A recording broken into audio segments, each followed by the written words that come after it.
Hello students, आपका स्वागत है आकाश स्टडी पॉइंट में। आज हम आपके लिए लेकर आए हैं चैप्टर 2 का सेंट्रल आइडिया, जो कि बहुत इंपॉर्टेंट टॉपिक में से एक है।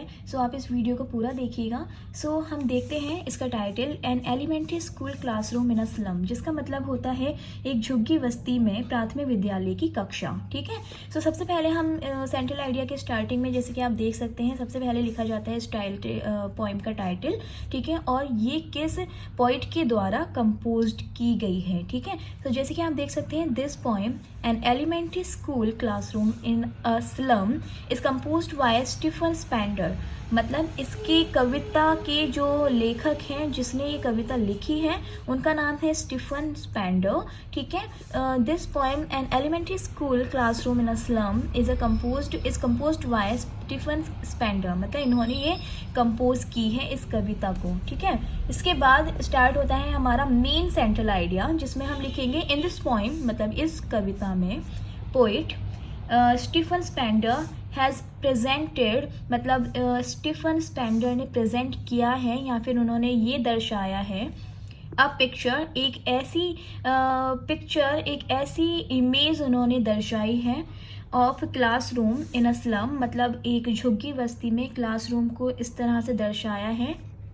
Due to the poverty the children condition are very miserable. ठीक है, मतलब गरीबी की वजह से जो स्लम बस्ती में रहने वाले जो बच्चे हैं, उनकी कंडीशन बहुत ही ज़्यादा दयनीय है। मिजरेबल का मतलब होता है दयनीय। ठीक है, मतलब जो उनकी कंडीशन है, जो उनकी जो देखने में जैसे वो लगते हैं, तो उनका सारा एक्सप्लेनेशन यहाँ पर दिया है कि उनकी ये कंडीशन एक गरीबी की वजह से है। ठीक है, मतलब पॉवर्टी, ठीक है, उनकी गरीबी की वजह से है। ठीक है, their pale faces express their sadness. मतलब पेल फेसेस मतलब जैसे कि होता है ना, माल न्यूरिश्ड बच्चे, मतलब जिनको पूरी तरह से पोषण नहीं मिलता, उनके शरीर में खून की कमी हो जाती है।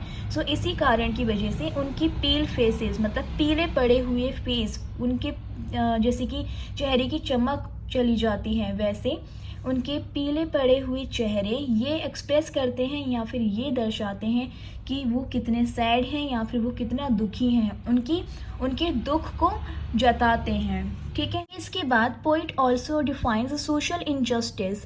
मतलब यहाँ पर जो हमारे स्टीफन स्पेंडर हैं, उन्होंने ये भी परिभाषित किया है कि हमारा जो समाज है वो कितना असमान है। मतलब उन्होंने हमारे असमान समाज को एंड क्लास इनइक्वालिटीज़, मतलब जो हमारा सामाजिक असमानता और जो हमारा वर्गीय असमानता है, उनको यहाँ पर परिभाषित किया है। सोशल इनजस्टिस, हमारा सामाजिक असमानता, एंड क्लास इनइक्वालिटीज़, हमारा वर्गीय असमानता को यहाँ पर परिभाषित किया है।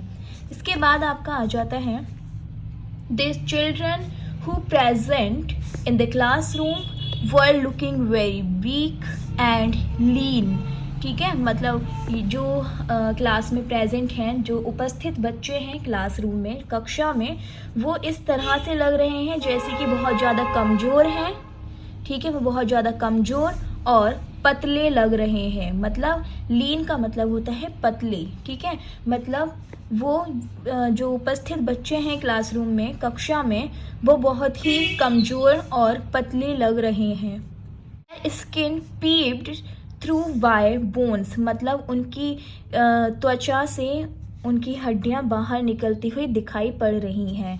Due to not getting proper nourishment, मतलब ये इसलिए हो रहा है क्योंकि उनको प्रॉपर नॉरिशमेंट, मतलब पूरी तरह से पोषण नहीं मिल पाता।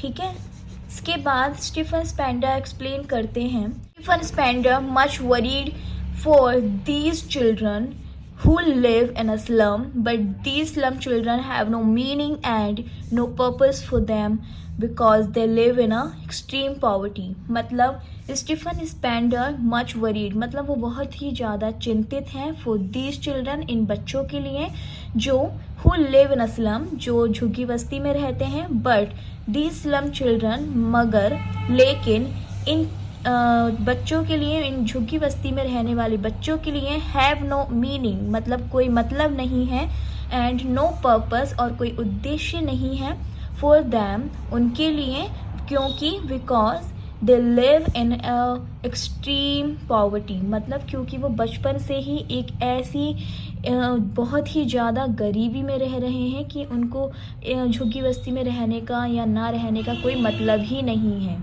ठीक है, इसके बाद देख लेते हैं Poet appeal to governors, inspector, visitor and education sections to make the life of slum children better through education because, ठीक है, पहले इतना देख लेते हैं। पोइट अपील मतलब जो हमारे लेखक हैं जिन्होंने ये कविता लिखी है, पोइट अपील करते हैं टू गवर्नर, हमारी सरकार से, इंस्पेक्टर निरीक्षक से, विजिटर आगंतुकों से और एजुकेशन सेक्शन मतलब शिक्षण संस्थानों से, to make the life of slum children मतलब स्लम बच्चों के, झुग्गी बस्ती के बच्चों की जीवन को बेटर थ्रू एजुकेशन मतलब बेटर बनाने के लिए, बेहतर बनाने के लिए, एजुकेशन के द्वारा मतलब शिक्षा के द्वारा एक अच्छी लाइफ बनाने के लिए वो सरकार से, निरीक्षक से, आगंतुकों से अपील करते हैं, क्योंकि education is the best policy, क्योंकि सबसे बड़ी जो हमारी बेस्ट पॉलिसी है वो हमारी शिक्षा ही है, क्योंकि शिक्षा से ही हम अपने जीवन को बेहतर बना सकते हैं। ठीक है, इसके बाद हम लास्ट में ऐड कर देंगे by which it will remove social injustice and class inequality, जिसके द्वारा हम रिमूव कर सकते हैं, हम हटा सकते हैं सामाजिक असमानताओं को, साथ ही वर्गीय असमानताओं को। ठीक है, सो ये रहा आपका सेंट्रल आइडिया चैप्टर 2। ओके, सो हम उम्मीद करते हैं आपको अच्छी तरह से समझ में आ गया होगा। अगर ये आपके लिए इजीली अंडरस्टैंडेबल है तो प्लीज़ इस वीडियो को लाइक कीजिएगा, और आपने अगर हमारा चैनल अभी तक सब्सक्राइब नहीं किया है तो आप सब्सक्राइब कर लीजिएगा, जिससे कि आपको हमारी वीडियोस की नोटिफिकेशन सबसे पहले टाइम से मिल जाए। और आप हमें कमेंट सेक्शन में ये भी बता सकते हैं कि आपको अगला वीडियो किस टॉपिक पर चाहिए, हम उस पर भी वीडियो बनाकर आपके साथ नॉलेज शेयर करेंगे। तब तक के लिए goodbye and take care, bye.